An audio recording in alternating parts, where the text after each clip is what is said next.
and waning from the burden of the lack of togetherness, of the lack of peace, of the lack of love, of the lack of societal cohesion.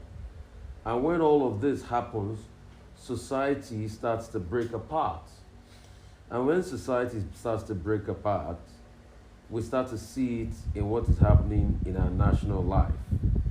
You see, all the challenges we have as a country today did not start today. It started many years ago. And it started many years ago because we did not have enough people, saying things the way they should be said and trying as much as possible to bring reason back to the affairs of man. And that's what we try as much as possible here to do. Because we know that if we do that, then society becomes a whole lot better. So please, if you can hear me, just indicate. And are we streaming live on YouTube? I pretty much doubt. Dozie, if you can hear me, please fix that, because I can't see us stream live on YouTube. And I might be wrong, but try as much as possible to help me verify our YouTube stream, please. It is very, very important so that our diaspora community does not miss out on this session. All right, please kindly help me verify, Dozie.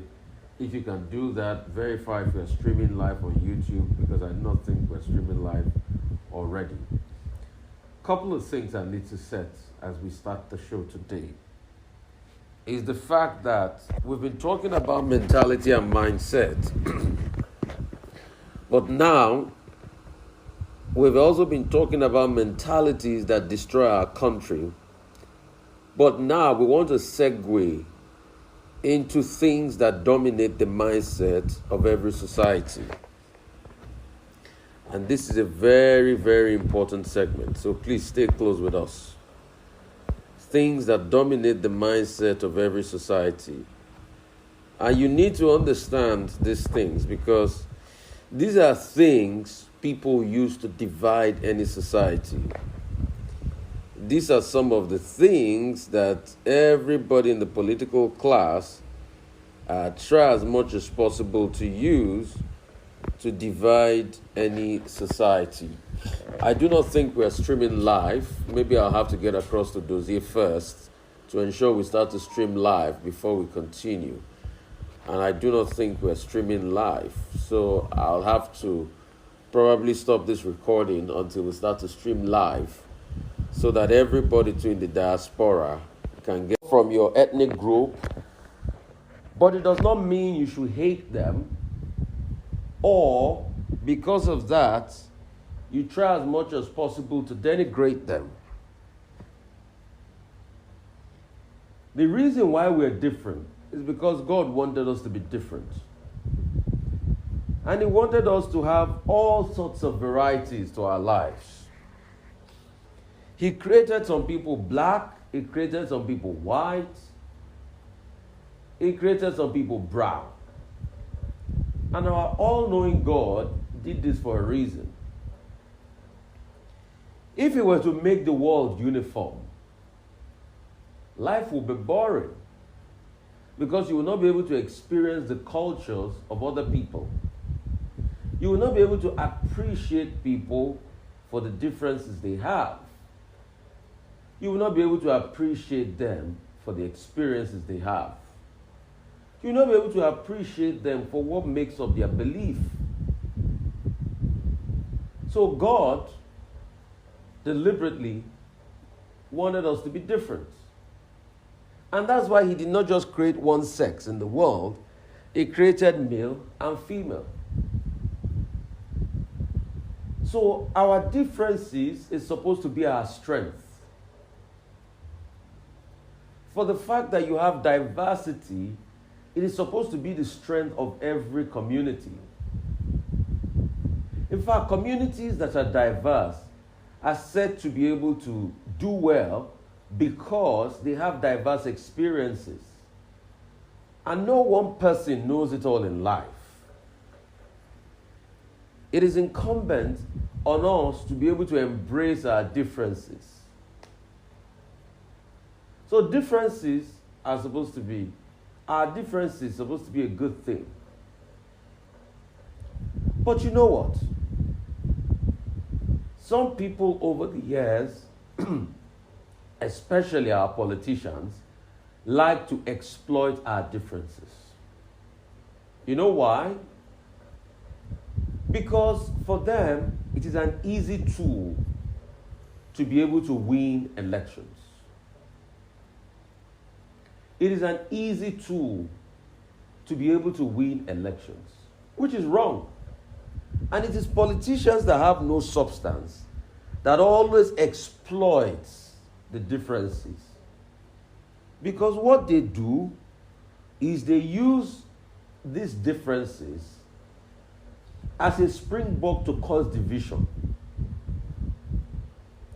And you know why they cause the division? They cause the division because if everybody unites, we will be able to speak with one voice against the evil they are doing to society. So they try as much as possible to cause the division and make you start to hate people that don't look like you, so that they will be able to gain advantage. And I'll tell you how they do it. They cause division because if me, you, and your brother that are different in our ethnic group are united, we'll be able to fight one politician that does evil to all of us. But the moment they create a division amongst us, and they remind us that me, you, and the other person, we have different languages, then they will be able to continue to perpetrate that evil at the expense of us. But you know what? We all know that what the politician is doing is wrong. He has not given us pipe-bomb water. He has not built school for the children. But we'll be busy fighting our division rather than fighting the main issue that focuses on us. And guess what? The poverty that the politician has caused is not a respecter of our division. We all will be poor together.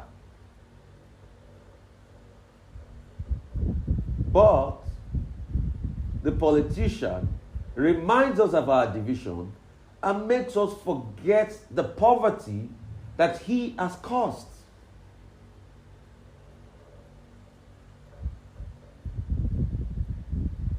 It's just like a man that married more than one wife, that believes the best way for him is divide and rule. Because the day the wives are united, they'll be able to tell him that, oh, what you are doing is wrong. So that's the way the politicians do it. So, because they fear unity, the moment we are all united, and we can all say we will condemn the evil that happens in society, they start to get scared because they cannot defeat a united front.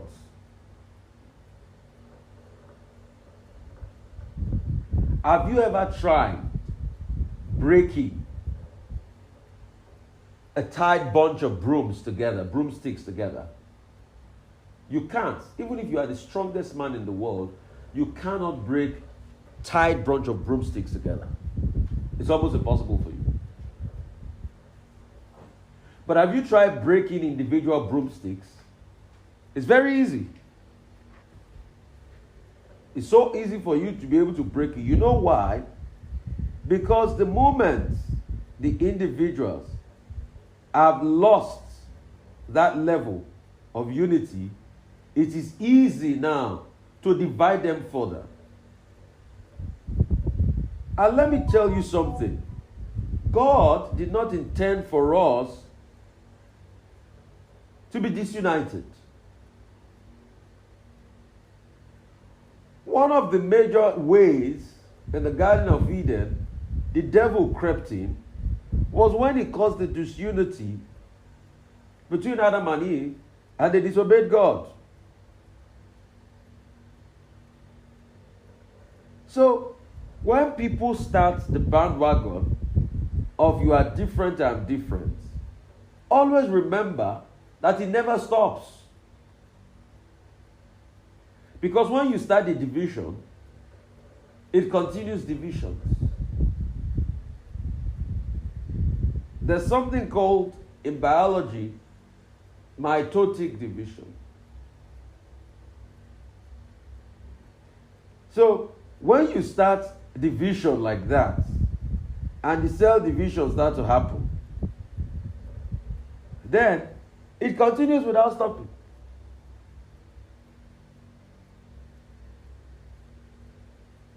Because if you can divide, then other people too can divide.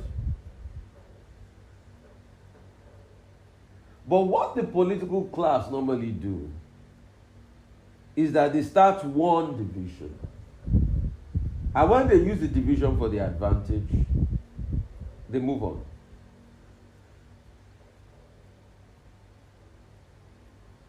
Because at that point in time, that division will favor them. And who do they use for this division? They use you. Because in the grand scheme of things, you are the one that are facing the poverty. You are the one that are facing the suffering. But they don't care. Because in the end, you are just part of a number. But God did not intend for us to be divided. No. He wanted us to be able to celebrate our differences and our uniqueness.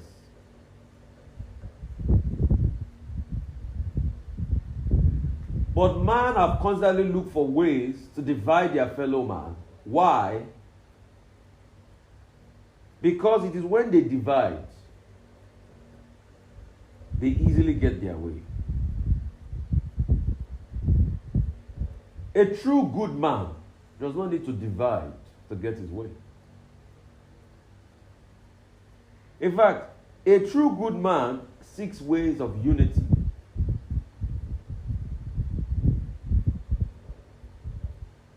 So that's a mindset. And how do they sow the mindset into you? They tell you from a very early age that those other people are different. There are some parents that have already sold the division mindset into their children at a very tender age. The question is, why sow so much hatred? One person from a particular group, ethnic group, hurts you. It does not mean the old people from that group are the ones that hurt you. But when you are going to tell your single story, you tell your child that people from that group are bad. So your child starts to see people from that group otherwise. And you know what happens? It starts to lose a lot of opportunity in life.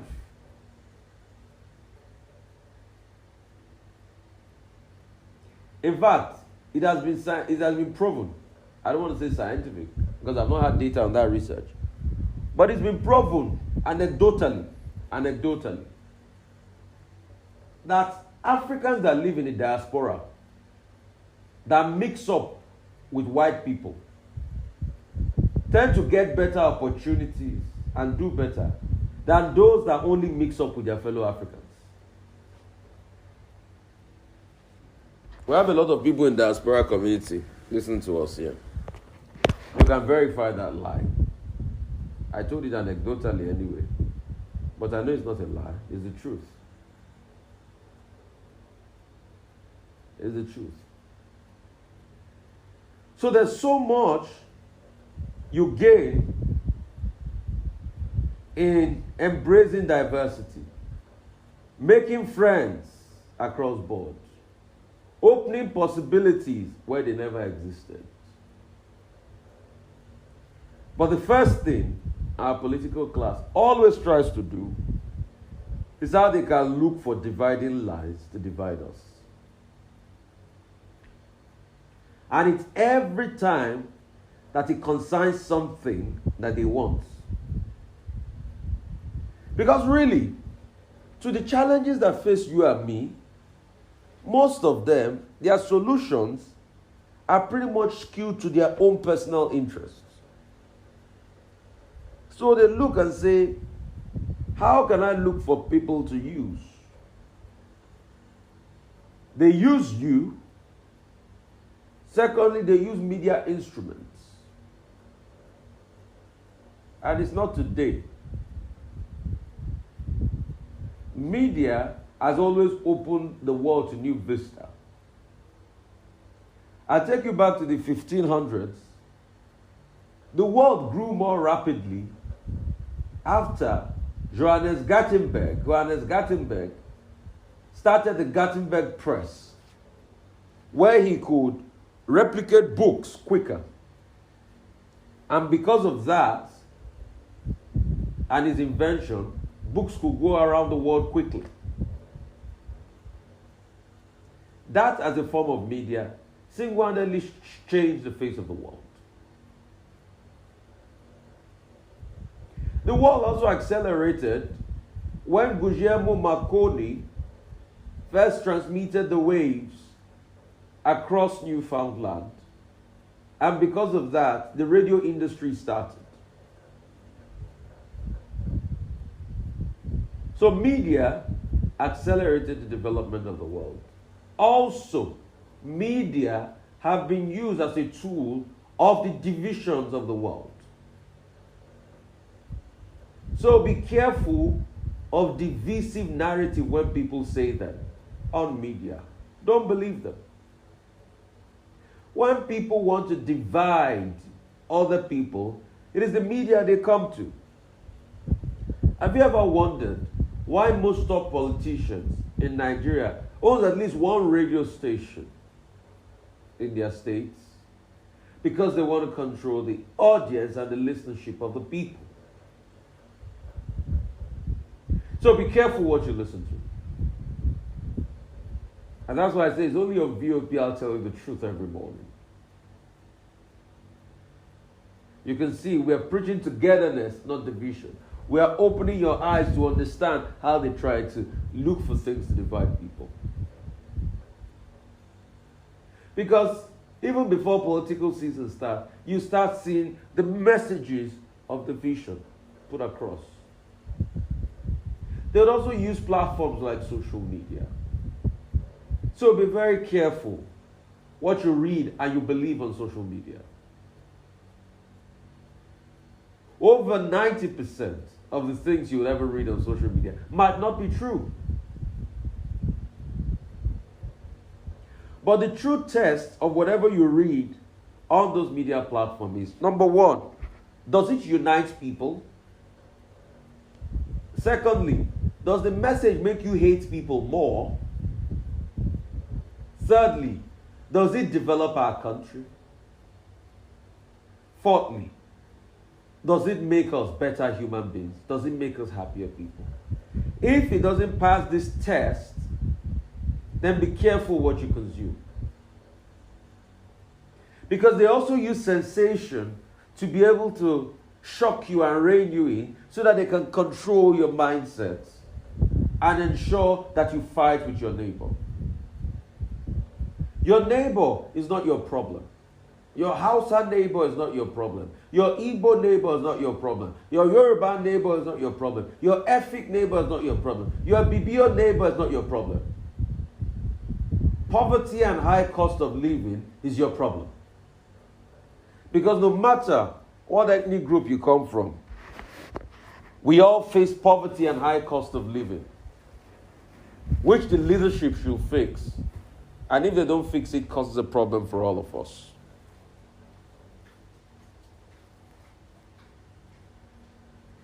So unity should be the framework.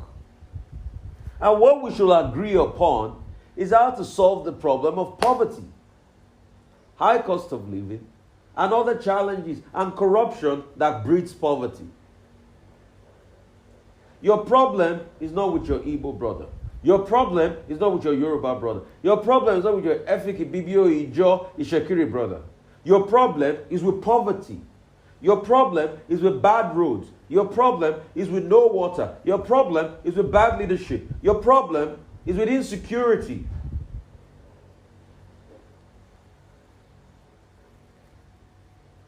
But you see, when the leadership class cannot solve your problem, they lie to you and tell you your problem is with your brother from another ethnic group. That's not your problem.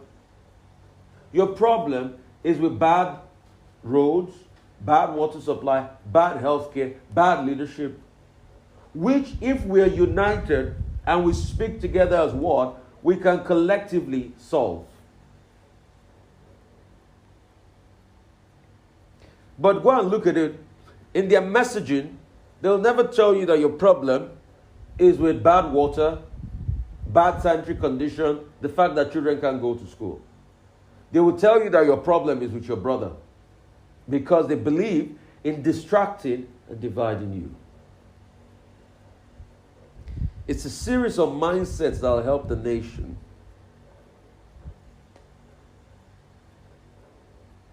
They tell you that your problem is something else to be able to take your attention from what your problem truly is. And let me tell you, it is people that don't have solutions to your problem that tell you that your brother is your problem. They preach hate, they can't stand up against hate. They can't stand up against evil. But in the end, the people they are telling you to fight, all of you are all victims. I remember the song of Bukola Elemide, popularly known as Asha, that says, I'm in chains. You are in chains too. I wear uniforms. You wear uniforms too. I'm a prisoner, but you're a prisoner too. But you call yourself Mr. Jailer.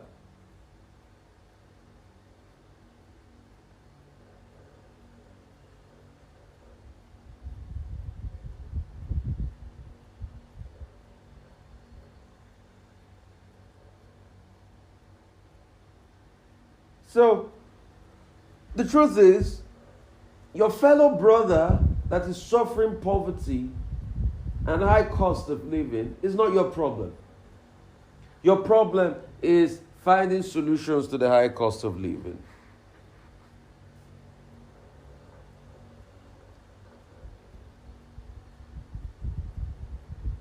God, in His infinite mercy, made us different because we can differently solve problems in different ways.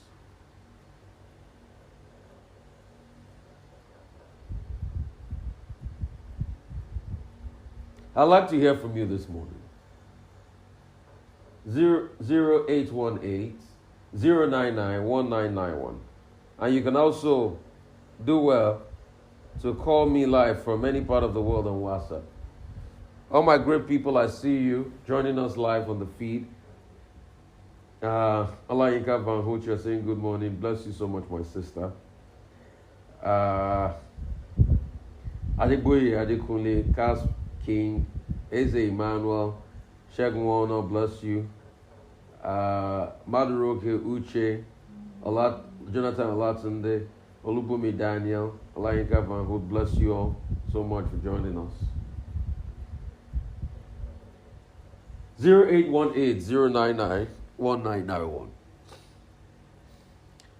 So next time, when they tell you to hate somebody because they are not from your ethnic group, please don't listen to them. Don't listen to them. Don't listen to them. Let your decision be based on the most competent. Don't listen to them. When they say you should bring somebody down because they don't belong to your ethnic group, don't listen to them. Treat people as face value. It's not about where they're from. It's not about their ethnic stock. It's about who they are as individuals.